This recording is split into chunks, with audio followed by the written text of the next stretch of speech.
Eu acho que no âmbito da influência digital, o mercado só cresce, só tende a evoluir, na verdade. Não só crescer, mas evoluir também a dinâmica de como as pessoas produzem o conteúdo, o modo como as pessoas consomem o conteúdo e os tipos de conteúdo como um todo que vem atraindo o público.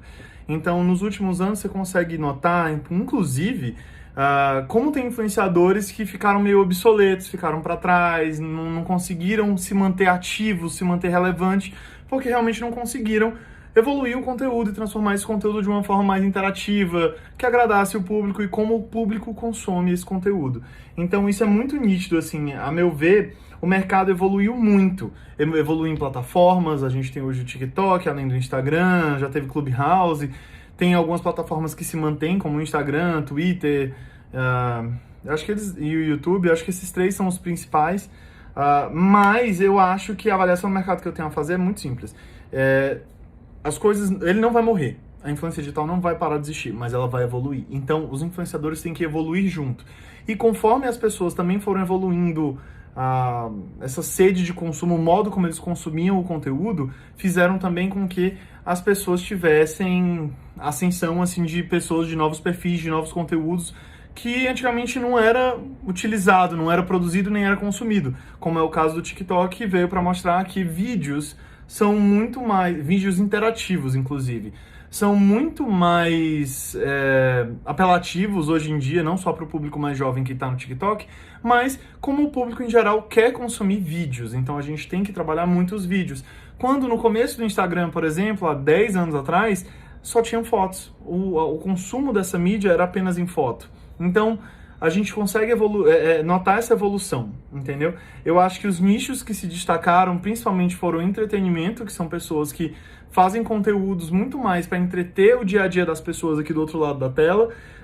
Eu acho que a moda, por si só, houve uma evolução da moda também, no quesito da produção de conteúdo, quanto também no quesito de consumo desse conteúdo.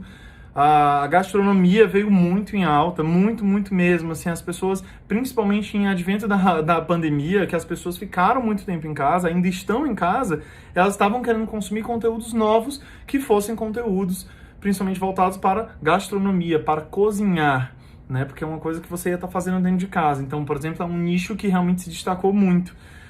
Acho também que nichos específicos, como, por exemplo, nichos de pessoas body positive, falando sobre o amor ao seu corpo e você se aceitar como é um que também se destacou muito. As minorias como um todo, por sinal, tiveram grande oportunidade de voz na internet e estão trazendo muito conscientização para as pessoas, que antigamente as pessoas viviam obsoletas e não sabiam, né, não tinham informações para poder respeitar, para poder apoiar uma causa, uma minoria. Então hoje, principalmente perfis muito segmentados e principalmente comportamento, tem também muita ascensão por causa disso. Então, provavelmente era um perfil de consumo que as pessoas tinham dessa mídia que, sei lá, 5, 10 anos atrás as pessoas não estavam procurando um conteúdo de comportamento tão nichado. E hoje já tem acesso a esse comportamento. E hoje já tem acesso a esse conteúdo sobre comportamento nichado, o que é muito bom. A influência digital, particularmente, não acredito que vá morrer tão cedo. Na verdade, a influência como um todo sempre esteve presente na vida de todo mundo.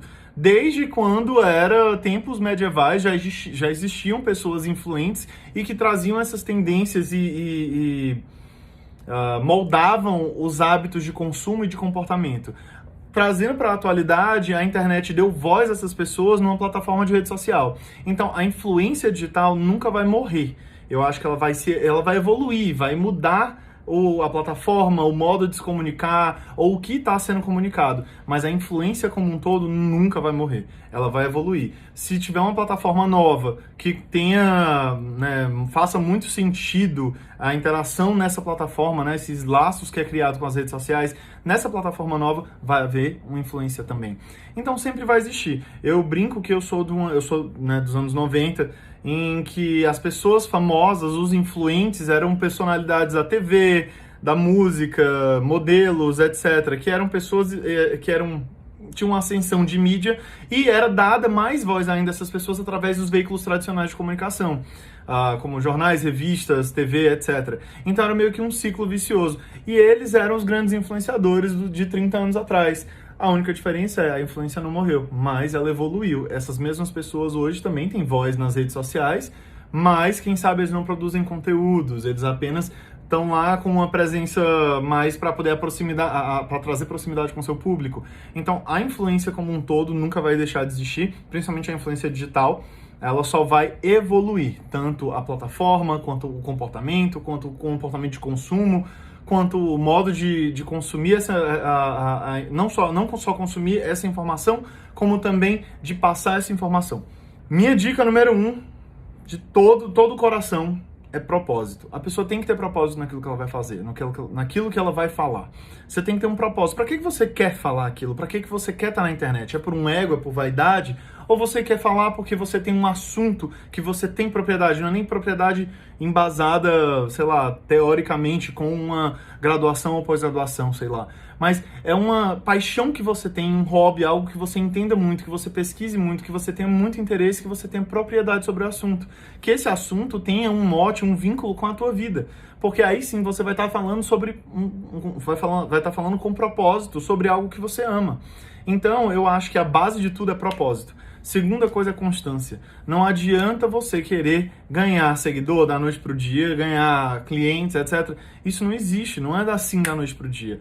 Você tem que ter constância, você tem que começar periodicamente a postar sobre esse conteúdo, criar conteúdo sobre essa temática no qual você está tendo o seu propósito de falar, com muita periodicidade, muita constância e não perder a fé.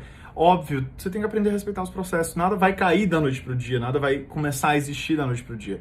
Então, tudo é uma construção e você tem que entender que existem passos e etapas para essa construção acontecer e realmente se tornar um influenciador digital. E eu acho que a internet é um paraíso, porque ela te permite se comunicar com pessoas que têm o mesmo interesse que você, mas que provavelmente você não teria essa voz antes para poder falar, e hoje você tem. Porque a ferramenta do celular, as redes sociais te permitem se comunicar e alcançar pessoas que curtem a mesma coisa que você, daquela coisa que você tem propósito, propriedade em falar. Então, eu acho que, assim, todo tempo é tempo, todo dia é o dia de começar. Hoje é o dia de começar, hoje é o dia de fazer. Não espera o momento certo, começa, mas começa falando sobre aquilo que você ama. Eu, quando comecei a trabalhar com isso, eu me refletia muito, cara, antes de eu trabalhar com isso, eu já pensava, cara, e se eu fosse um digital influencer, sobre o que eu ia falar? Até que um dia eu entendi que gastronomia e viagens eram coisas que eu amava, que eu entendia minuciosamente e que eu gostava de estudar, de aprender, de pesquisar, de sabe, vivenciar. Então, a partir disso é que eu entendi que esse era o meu conteúdo, a minha pauta, o meu propósito. E eu tenho um propósito muito, mas não é só sobre a comida, mas eu acredito que a comida é o fio condutor da mensagem final. Então, tudo isso para mim é propósito. Então, isso é algo que todo mundo tem que ter para ser um digital influencer. Eu acho que são 2 pilares muito importantes para você se tornar um digital influencer. Com o tempo, você tendo periodicidade, constância e propósito, você vai construir uma rede de conexão muito bacana, você vai ter seguidores, você vai ter contratos, você vai conseguir evoluir tudo cada vez mais, mas tudo tem o seu tempo, você tem que aprender a respeitar os processos. Mas eu acho que é isso.